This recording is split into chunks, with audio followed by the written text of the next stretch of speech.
जय हिंद दोस्तों, सभी पायनियर्स के लिए एक बेड न्यूज है, एक बुरी खबर है क्योंकि पाइको टीम पर यूएसए के अदालत में केस दायर किया गया है। केस दायर हो चुका है, केस लग गया है। उसके बाद लोगों के मन में कई कंफ्यूजन है। पहला कंफ्यूजन, पाइको टीम अब क्या करेगी। दूसरा, पाई बंद हो जाएंगे। तीसरा, पाई का माइनिंग बंद हो जाएंगे। चौथा, पाई जो लिस्ट है एक्सचेंज पर, क्या वहां से हट जाएंगे। इस प्रकार के ना जाने कितने सवाल है। साथ ही साथ एक और सवाल है, इस केस पर जो मतलब ही जो केस हुआ है, ये केस में कितना दम है। ये रियल क्वेश्चन है। जो केस हुआ है, कब किया है, किसने किया है और कितना दम है, इसके पॉइंट पर हम आपको विस्तार से समझाएंगे। उससे पहले आपसे रिक्वेस्ट है, चैनल को सब्सक्राइब नहीं किए तो सब्सक्राइब कर लीजिए। टेलीग्राम चैनल ज्वाइन नहीं किए हैं तो ज्वाइन कर लीजिए।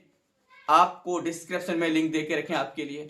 एक सलाह, पाई सिद्रा डॉलर सेल करना चाहते हैं तो डायरेक्टली मुझसे कांटेक्ट करके पाई सिद्रा डॉलर सेल करके काम कर सकते हैं। डिस्क्रिप्शन में मोबाइल नंबर है। रूबी के केवाईसी के लिए आरबीएल की आवश्यकता तो भी आप ले सकते हैं। तो चलिए हम बात कर लेते हैं कि केस क्या है। तो हम आपको बता दें, अक्टूबर महीना को केस हुआ है। अक्टूबर महीना के लास्ट में एक केस फाइल किया गया है यूएस के अदालत में, एक नॉर्मल यूजर के माध्यम से या एक नॉर्मल यूजर के द्वारा। अब केस किस प्रकार से किया गया वो जान लीजिए। उसने कहा कि पाइको टीम ने हमारे साथ धोखा किया है। पाइको टीम ने हमारे पाइकॉइन को निकाल लिया है बिना कोई इजाजत के। ये पाई जो हमारा गायब हुआ है, किसने किया है? पाइको टीम ने किया है।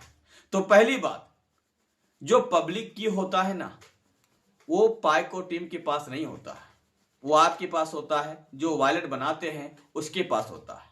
इसको संभाल के रखना जिम्मेदारी आपका है। तो जैसी बात है, इस केस का पहला जो पॉइंट है वो इनलॉजिकल है। भाई, आपके पास पास फ्रेज है, आप किसी को दे दीजिएगा, आपका मोबाइल हैक हो जाएगा, तो ये पाइकोट की तो जिम्मेदारी है नहीं ना। तो ये केस यहीं पे खत्म हो जाता है। हालांकि क्या क्या पॉइंट गिनाए हैं, गिनाते हैं। पहला पॉइंट ये है। दूसरा पॉइंट, उसने कहा कि 2 मिलियन का हमारा यहां पे नुकसान हुआ है और ये नुकसान पाइको टीम ने किया है। भाई, जैसी बात है, पाई चोरी हुआ है, नुकसान होगा, लेकिन इसकी जिम्मेदारी पाइको टीम तो नहीं है ना। तीसरा पॉइंट, हमने आईयू में प्राइस मतलब लॉन्च से पहले प्राइस खरीदा है। उस समय प्राइस कुछ ज्यादा था, तो फिलहाल अभी जो एक्सचेंज में प्राइस है कम है।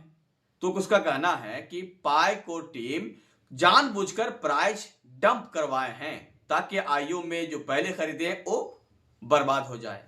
उसका एक लॉजिक दिए कि पाइको टीम के पास जो सप्लाई थे, जो कॉइन होल्ड थे, वो एक्सचेंज पर सेल कर दिए हैं, जिसके कारण प्राइस डाउन हो गए। तो हम आपको बता दें, कोई भी कंपनी ऐसा नहीं करेगी। अगर पाइको टीम किया भी है तो इसका जिम्मेदारी आप उसके ऊपर उठा नहीं सकते, क्योंकि आपने अगर आईओ में खरीदा है, पहले परचेज किया है, आपने अपना सपना सजाया होगा कि $3, $4 इतना इतना इतना होगा, उतना डॉलर होगा, इतना डॉलर होगा। अब यहां पे तो 0.22 के आसपास है। तो जाहिर सी बात है, आपका सपना तो टूट गया होगा ना।